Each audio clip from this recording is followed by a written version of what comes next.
Hi friends, welcome back to our channel. నేను మీ దేవి సుబ్రహ్మణ్యం. ఈరోజు ఒక మంచి రెసిపీతో మీ ముందుకు వచ్చేసానండి. అది ఏంటి అంటే జెల్లీ అండి. పిల్లలు జెల్లీ అంటే చాలా ఇష్టంగా తింటారు కదా. సో అది మనం ఇంట్లోనే చాలా ఈజీగా చేసుకోవచ్చు. చీనా గ్రాస్ అని మనకి ఇన్స్టెంట్గా సూపర్ మార్కెట్స్లో దొరుకుతుందండి. ఈ ప్యాకెట్ ఒకటి తెచ్చుకున్నట్లయితే మనకి 1/2 లీటర్ మిల్క్లో దీన్ని మనం కుక్ చేసి సర్వ్ చేయొచ్చండి. పెద్ద ప్రాసెస్ కూడా ఏమీ ఉండదు, చాలా ఈజీగా చేసుకోవచ్చు. ఒక 1/2 లీటర్ మిల్క్ని ముందుగా సిమ్లో పెట్టుకుని బాయిల్ చేసుకోవాలి. ఒక 2 మరుగులు వచ్చేంత వరకు ఈ విధంగా మరిగేంత వరకు మరిగించుకున్న తర్వాత అందులో ఉన్న మిక్స్చర్ని కట్ చేసి ఈ మిల్క్లో యాడ్ చేసి కుక్ చేసుకోవాలి. ఒక 5 మినిట్స్ అట్లా కుక్ చేసుకున్నట్లయితే 5 to 10 మినిట్స్ జస్ట్ కుక్ చేసుకున్నట్లయితే సరిపోతుంది. మనకి ఈ ప్యాకెట్ ఉంటుంది కదండి, ప్యాకెట్ బ్యాక్ సైడ్ కూడా మనకి ఏ విధంగా కుక్ చేయాలి ఏంటి అనే ప్రాసెస్ కూడా మనకి ఇస్తారు. సో ఈ విధంగా బాగా కలిసేంత వరకు కలుపుకుంటూ కుక్ చేసుకోవాలి. కుక్ చేసుకున్న తర్వాత చూడండి, ఈ విధంగా బాగా డైల్యూట్ అయిపోవాలి మిల్క్లో. ఇది మ్యాంగో ఫ్లేవర్ అండి. ఈ జెల్లీ మ్యాంగో ఫ్లేవర్ జెల్లీ తీసుకున్నాను. చాలా బాగుంటుంది, చాలా టేస్టీగా ఉంటుంది.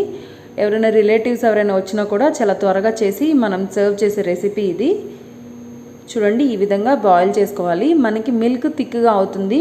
ఇందులో ఇంకా వేరే ఏమీ యాడ్ చేయని అవసరం లేదండి. షుగర్ కానీ ఇంకా వేరే ఏ ఇంగ్రీడియంట్స్ మనం ఇందులో యాడ్ చేయని అవసరం లేదు.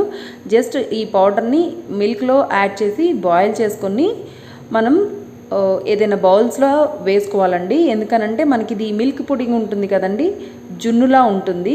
చూడడానికి కొంచెం ఇంచుమించు అలానే ఉంటుంది.